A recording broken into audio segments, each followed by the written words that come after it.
What is happening, y'all? Thank y'all again for joining the channel. Again, if you're new to the channel, please give us a thumbs up or subscribe if you like what you like and see today. But today, guys, I want to talk about the 5 top complaints that most 2025 Nissan Frontier Pro-4X owners have kind of been, saying about the truck.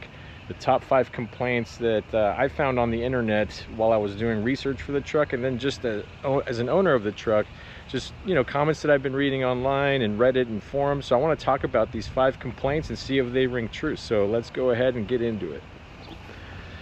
All right, so the first complaint is actually going to be about the outdated tech, or what some reviewers or owners have complained about, that the tech inside the truck is outdated or it's not as competitive as what you find in other trucks like the Tacoma or the Chevy Colorado, the Canyon, things like that. So I just did the remote start on the truck, which I think is a great feature.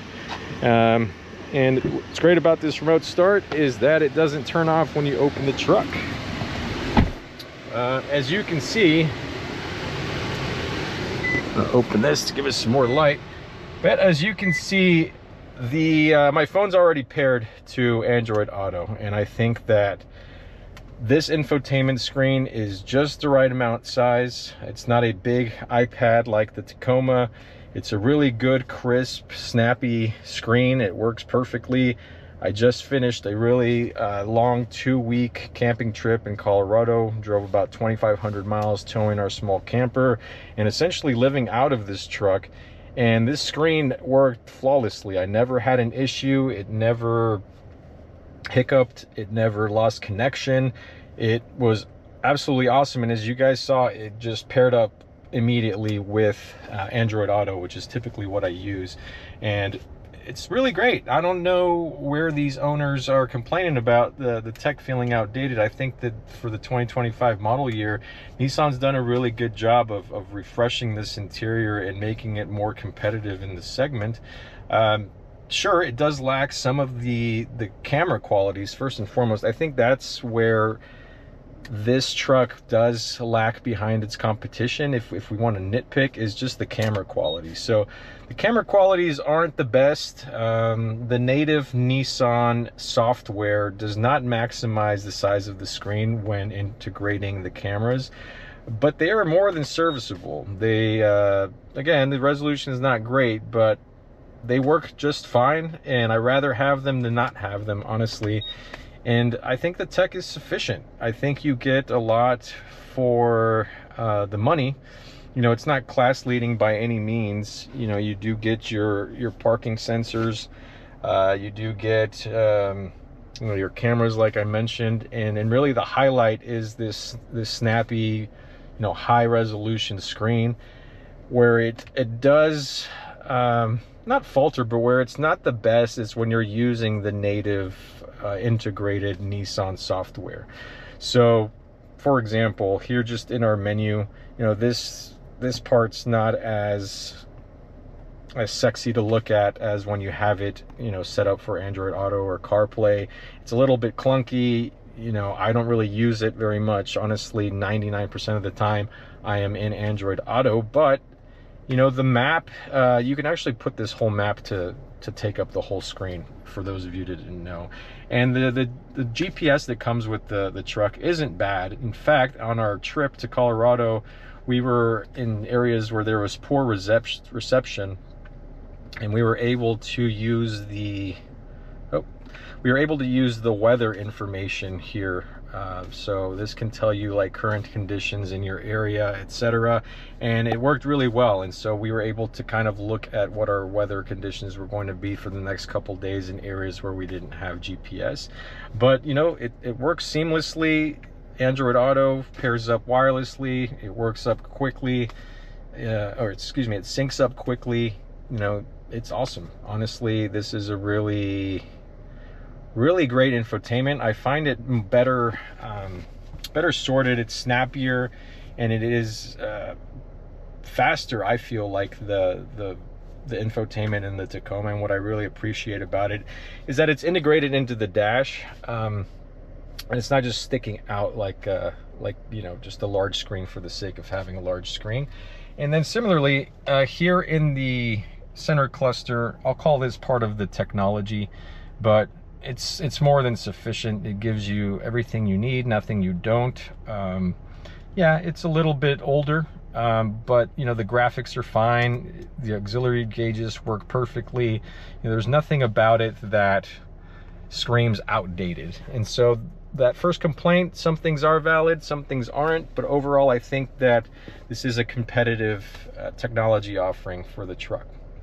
All right, let's move to number 2. The number 2 complaint that most Nissan Frontier owners, particularly the Pro-4X owners, have talked about is the transmission.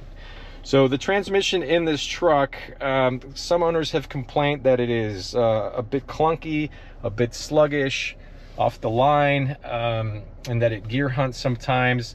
My experience has been mixed with that. What I will say is that it can be a little bit clunky when the truck is not warmed up. So when the transmission hasn't hit its optimal temperature, it does tend to be a little bit clunky, especially when you're driving and you're not coming to a complete stop, but slowing down, and then you get back on the accelerator.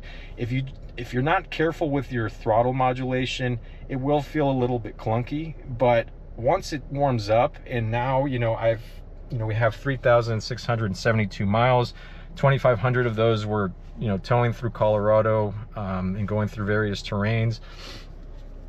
You know, I personally feel like that transmission quirk has gotten better, but I do still notice it when the truck is cold, that it will be a little bit clunky. Again, it's getting better, but it is noticeable. And so it's something that I'll keep my eye on. I know that these transmissions are adaptive transmissions, meaning that they learn your habits, they learn your driving nuances, and then they account for that. And so that takes some time, but it is something to keep an eye on, and it's certainly a complaint that is somewhat valid. All right, guys, number 3 is going to be the not so optimal MPG. So some complaints on the internet and on YouTube have been around the, you know, subpar MPG that you get with the Nissan Frontier, specific to the Pro-4X. This current tank is a bit misleading because this tank also includes some towing figures, and it tells you I'm averaging 16.4 MPG. It's not that it doesn't get good MPG, because I think this is comparable.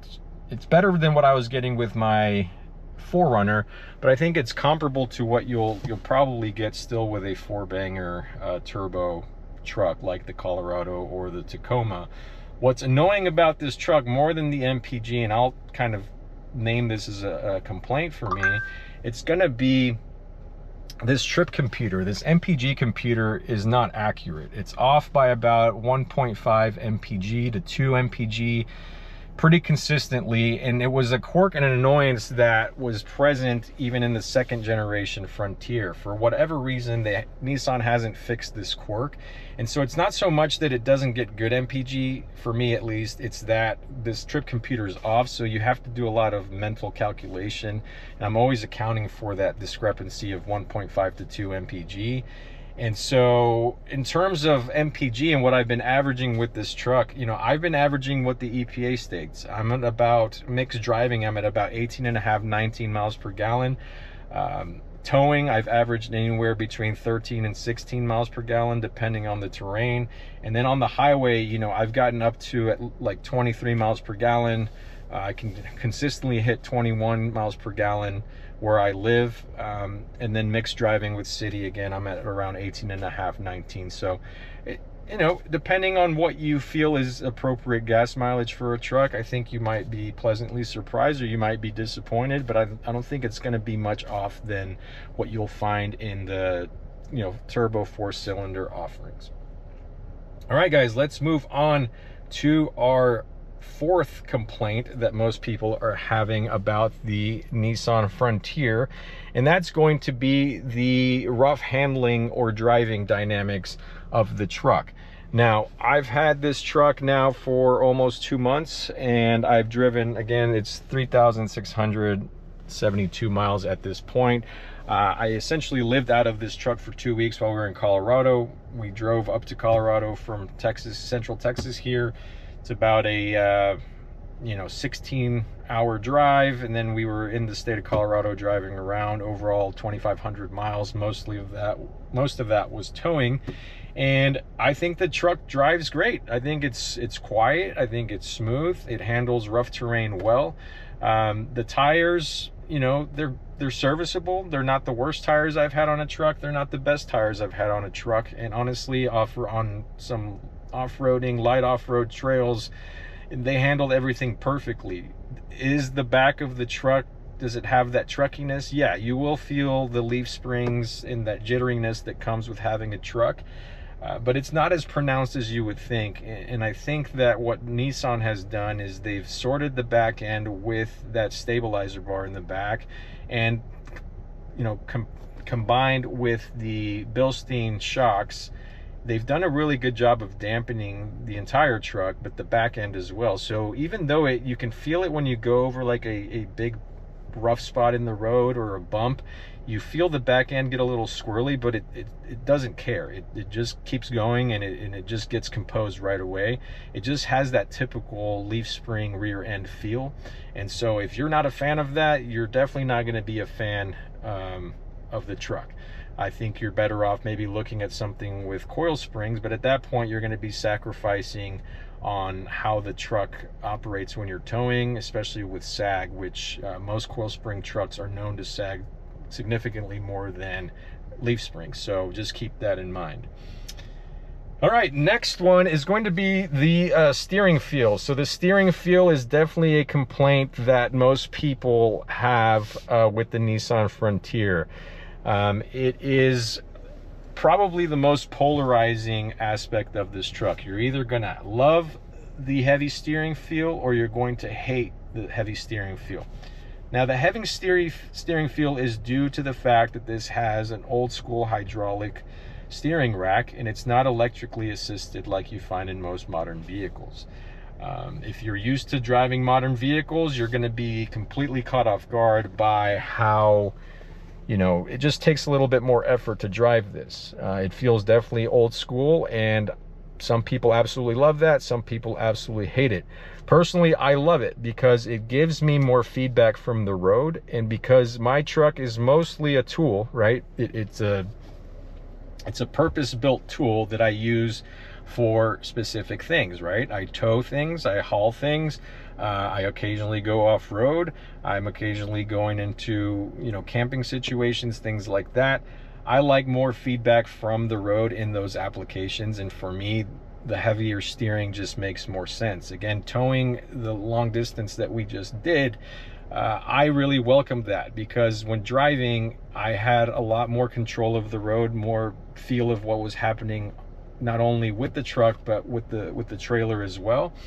And I personally enjoy that heavy steering feel. You definitely feel it more when let's just drive around here in the neighborhood, but I definitely feel it more in slower speed applications, when you are just trying to find parking, when you're just maybe going off-road at slower speeds. You feel it more. And what this steering does is it adapts to your speed. So the faster that you drive, so let's say on the highway, you're going to feel it less. It does adapt to, it's a speed variable hydraulic rack, so you're going to feel it less when you're going faster, and you're going to feel it more when you're going slower. Again, that's intentional. That is to give you more feedback in different applications.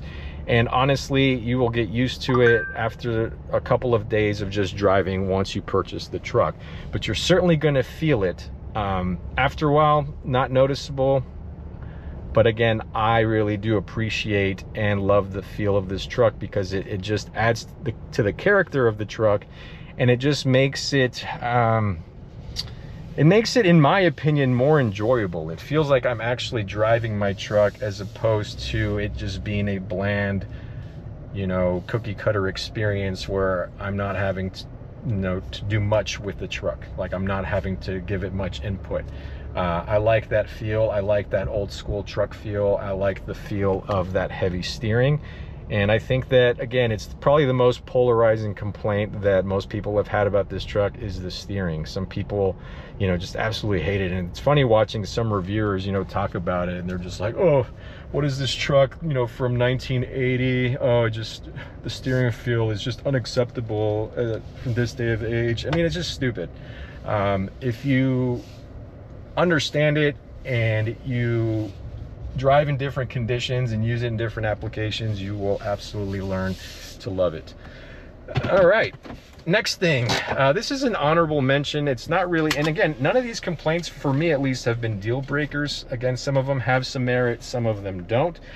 But one thing that I forgot to mention back with the technology one, and I guess it'll be an honorable mention, is going to be the lack of off-road technology. And what I mean by that is that this truck doesn't have any, you know, mode selects. It's not going to have your rock, sand, you know, overland, you know, Mars, whatever stupid terrain select knob that most trucks have, or driving modes. All of that is, it's really, it's hype. It's just, maybe hype's not the right word, but I just think that it's a selling point. It's not really a feature that you absolutely need in a vehicle, specifically an off-road focused truck. You need four-wheel drive for low, and then you have a locking differential. If you know how to drive, if you have experience driving off-road, or if you have experience using those functions, 99.9% of the time, a different drive mode is really not necessary. What that does is it allows what those modes do is they allowed for the computer to figure out what terrain you're on and then assist you if you were to need those modes. I had the old school setup on my 5th gen 4Runner, so I had the multi-terrain select, and I never used that mode. In a year of ownership, I never touched those controls because the truck did just fine without using them. So people beat up the Frontier for not having those modes, or those different drive modes, or multi-terrain select type modes. And what I'm here to tell you is that they're not a deal breaker. You will probably never use them anyway. You know, to me, I don't want to say they're a gimmick, because there is some utility in having those modes in certain applications, but for, again, 99% of us, we're not going to use those modes. We're not going to use them often, and they just add complexity and cost to the vehicle. And so for me, it's not really a complaint that I find valid, but I did want to mention it. All right, guys, well, that sums up the top 5-ish complaints that most people have had with the Nissan Frontier. If you yourself have a Nissan Frontier, a 2025 Nissan Frontier Pro-4X specifically, drop some comments down in the comments section about what complaints or what issues or quirks you've had with your truck, and I'd love to talk about that. But anyway, guys, I hope you enjoyed the video. Again, give us a thumbs up or subscribe if you enjoy what you watched today, and as always, we'll see you on the next one.